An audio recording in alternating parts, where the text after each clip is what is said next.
নমস্কার বন্ধুরা, কেমন আছেন আপনারা সবাই? আশা করছি বন্ধুরা আপনারা সবাই সুস্থ আছেন, ভালো আছেন। অন্যান্য দিনের মতো আজকেও আমি আপনাদের সঙ্গে এমন কিছু ছোট ছোট টিপস শেয়ার করব যে টিপসগুলি আমাদের অনেক কাজে লাগবে আর আমাদের অনেকটা টাকাও আমরা বাঁচিয়ে ফেলতে পারবো এই টিপসের মাধ্যমে। চলুন তাহলে আজকের উপকারী টিপস দেখে নিই। প্রথম যে টিপসটি শেয়ার করছি, আমাদের বাড়িতে এই ধরনের অনেক পুরনো কিন্তু বন্ধুরা সায়া থাকে। এখানে আমি একটি পুরনো সায়া নিয়েছি। সবার প্রথমে সায়াটাকে দেখুন এইভাবে আমি উল্টো করে নিলাম। এবার সায়ার নিচের দিকটা আমি এইভাবে দেখুন উল্টো করে নেওয়ার পর আমরা যেরকমভাবে শাড়িতে কুচি দিই সেরকমভাবে আমি কুচি দিয়ে নিচ্ছি। এইভাবে নিচের পুরোটা অংশই আমাদের এইভাবে কুচি দিয়ে নিতে হবে। তারপর আমাদের নিয়ে নিতে হবে একটি গার্ডার। অবশ্যই একটি মজবুত দেখে টাইট গার্ডার নেবেন, তাহলে অনেক দিন টেকসই হবে, সহজে নষ্ট হবে না। এখানে আমি একটি গার্ডার দিয়ে খুব ভালো করে এইভাবে দেখুন টাইট করে আটকে দিলাম। এবার আমরা এটাকে সোজা করে নেব। এই কুচি মতো করার কারণে সুন্দর ফুলের মতো তৈরি হয়ে গেছে নিচের দিকটা। সায়াটাকে কি কাজে ব্যবহার করব চলুন তাহলে দেখে নিই। আমাদের বাড়িতে যে এই ধরনের স্ট্যান্ড ফ্যানগুলো থাকে না, দেখুন এখন তো গরমকাল চলে গেছে, শীতকাল আসছে, আর এই সময় আমরা এই পাখা চালাই না। আর এরকম খোলা রাখলে পাখাগুলোর মধ্যে ধুলো ময়লা পড়ে নোংরা হয়ে যাবে। তাই কোনো রকম আপনাদের কভার কেনার প্রয়োজন নেই বা তৈরি করার প্রয়োজন নেই। এই ধরনের পুরনো একটি সায়া দিয়েই আপনারা খুব সুন্দরভাবে কভার তৈরি করে নিতে পারবেন। দেখুন সায়ার মুখের দিকটা দিয়ে আমি এইভাবে পাখার ভেতরে সায়াটাকে ঢুকিয়ে নিচ্ছি। তারপর এটাকে এইভাবে পেছন দিক দিয়ে গুটিয়ে নেব। আর যে নিচের অংশটাকে বেঁধে নিয়েছিলাম সেটাকে ঠিক মাঝখানটায় রাখবো, তাহলে খুব সুন্দরভাবে এটা কভার হয়ে যাবে আর দেখতেও কিন্তু ভালো লাগবে।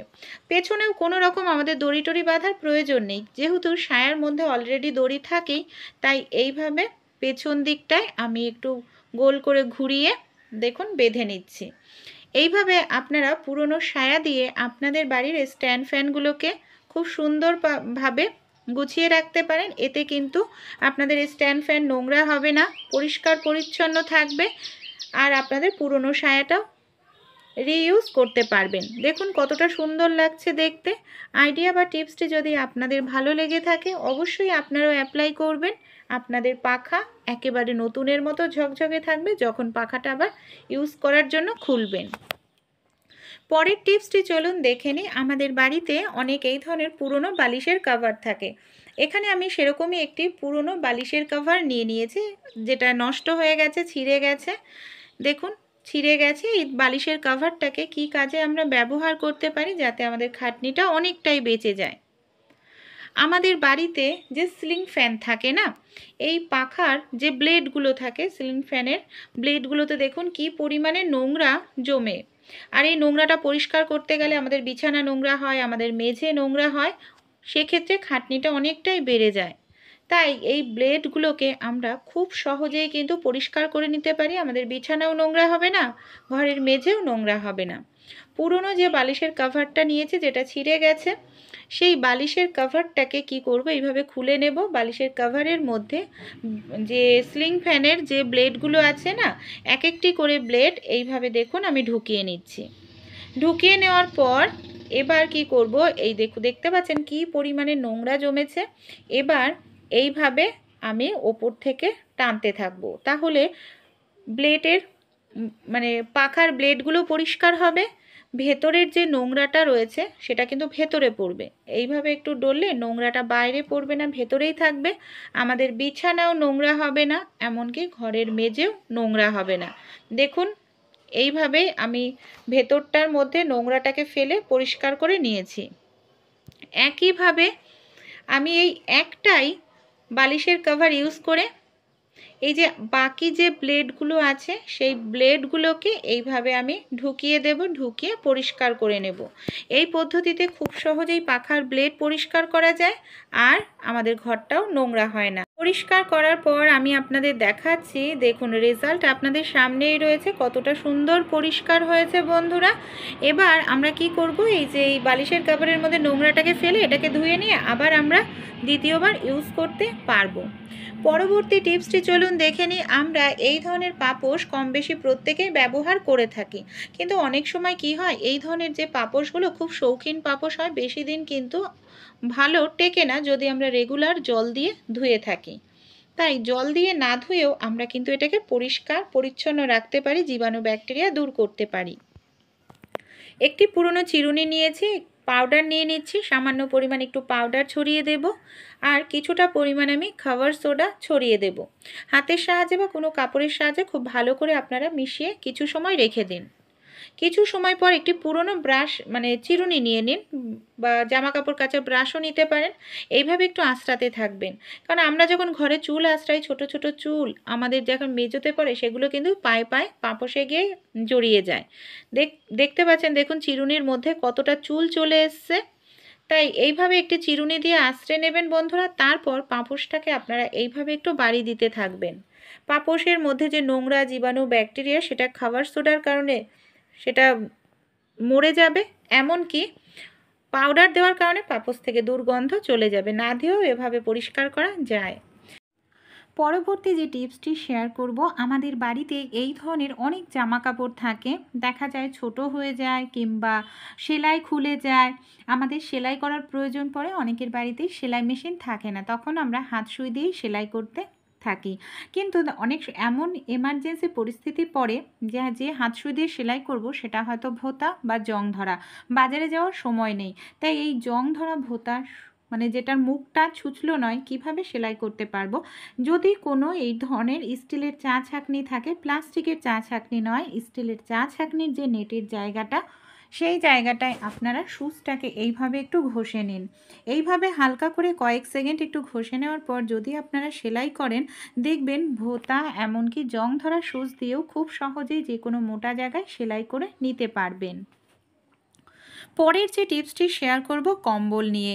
শীত তো পড়েই গেছে, আমরা প্রত্যেকেই কম্বল ব্যবহার করি, কিন্তু কম্বলটা খুব ভালো করে আমরা ধুয়ে দিলেও কম্বলের এই যে বর্ডারের চার সাইডে না দেখা যায় ছোট ছোট মতো মানে গুটি গুটি মতো সুতো উঠতে থাকে, দেখতে ভীষণ বাজে লাগে। কিন্তু বন্ধুরা, এটা কিন্তু কোনোভাবেই পরিষ্কার করা সম্ভব হয় না।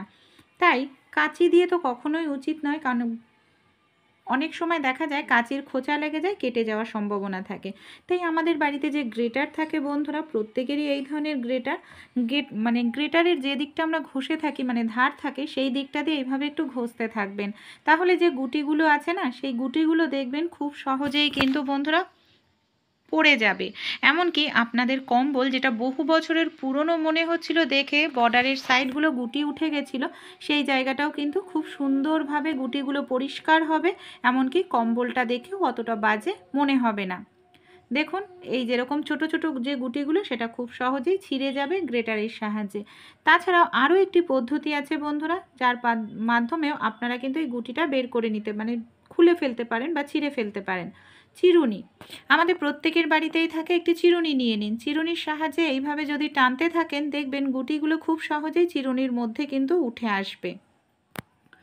চার সাইডেই যে কম্বলের বর্ডারটা আছে, কম্বলের বর্ডারটা এইভাবে আপনারা গুটিগুলোকে টেনে নিন, দেখবেন এই দেখুন হাতের মধ্যে চিরুনির মধ্যে দেখুন ঢুকে গেছে। আমি এই দেখুন বের করে আপনাদের দেখাচ্ছি। এইভাবে যদি আপনারা কম্বলটা পরিষ্কার করেন, দেখতেও ভালো লাগবে, এমনকি আপনাদের বহু বছরের পুরনোও মনে হবে না। তাই যাদের কম্বলে অতিরিক্ত এই ধরনের সুতো সুতো গুটি মতো উঠে গেছে, ছোট্ট টিপসটি অ্যাপ্লাই করবেন, আশা করছি আপনাদেরও কিন্তু উপকারে আসবে। চলুন তাহলে পরবর্তী যে টিপসটি আছে বন্ধুরা, সেই টিপসটি আমরা দেখে। আমাদের বাড়িতে যে এই ধরনের তেলের কৌটো, তেলের ড্রাম জার থাকে না, আমরা প্রত্যেক মাসেই তেল রেখে থাকি বা তেল নিয়ে আসি, দেখা যায় এই ড্রামগুলোতে এতটাই তেল কাস্টে, তেল চিটচিটে হয়ে যায়, সহজে পরিষ্কার করা যায় না। তাই আপনারা সামান্য পরিমাণ উষ্ণ গরম জল দিয়ে এইভাবে ড্রামটার ওপরে একটু দিয়ে দেবেন, উষ্ণ গরম জল দিয়ে 1-2 মিনিট একটু রেখে দিন। দেখবেন এই যে তেল কাস্টে ভাবটা না, সেকেন্ডের মধ্যেই পরিষ্কার হয়ে যাবে নোংরাটা। নর্মাল একটি স্কচব্রাইট নিয়ে নিয়েছি আর একটু সাবান লাগিয়ে নিয়েছি।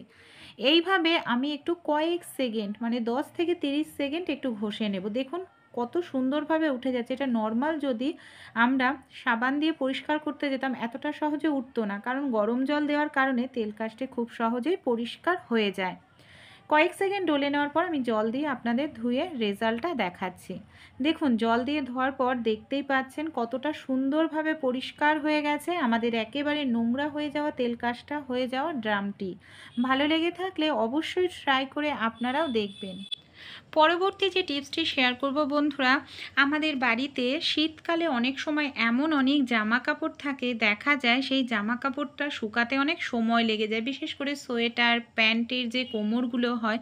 আর এই ধরনের জামা কাপড় অনেক সময় এমন এমার্জেন্সি হয়ে যায় যে আমাদের মানে শুকানোর খুবই দরকার হয়ে পড়ে, কারণ বাচ্চাদের স্কুল থাকে, অফিস থাকে। তাই জামা কাপড়গুলো যদি ভেজা থাকে কিভাবে আমরা খুব সহজেই শুকিয়ে নিতে পারবো। দেখুন কোমরের দিকটা ভেজা রয়েছে, তাই এখানে আমি নিচে কোমরের নিচের দিকে ওপরের দিকে একটি পেপার দিয়ে নিয়েছি। এবার আমি আয়রনটাকে খুব ভালো করে গরম করে নিয়েছি। গরম আয়রনটা দিয়ে আমরা যদি এইভাবে একটুখানি আয়রন করে নিই, এর মধ্যে যে ভেজা ভাবটা আছে সেটা কিন্তু খবরের কাগজ অ্যাবজর্ব করে নেবে। আর আমাদের প্যান্টটার যে একেবারে কোমরটা ভেজা ছিল খুব সহজেই দেখুন দেখতে পাচ্ছেন ধোয়া উঠছে, খুব সহজেই কিন্তু সেটা শুকিয়ে যাবে। তাই বর্ষাকালেই হোক বা শীতের সময় যখন মোটা জামা কাপড় শুকাতে চাইবে না, আপনাদের খুবই দরকার পড়বে এমার্জেন্সির সময়, এইভাবেও কিন্তু আপনারা জামা কাপড় সেকেন্ডের মধ্যেই শুকিয়ে নিতে পারবেন। আশা করছি ছোট ছোট টিপসগুলি অ্যাপ্লাই করলে আপনারাও উপকার পাবেন। আর এই টিপসগুলি আপনাদের কেমন লাগলো অবশ্যই আপনাদের মতামত জানাবেন কমেন্টে। ভালো লেগে থাকলে আমাকে সাপোর্ট করে পাশে থাকবেন।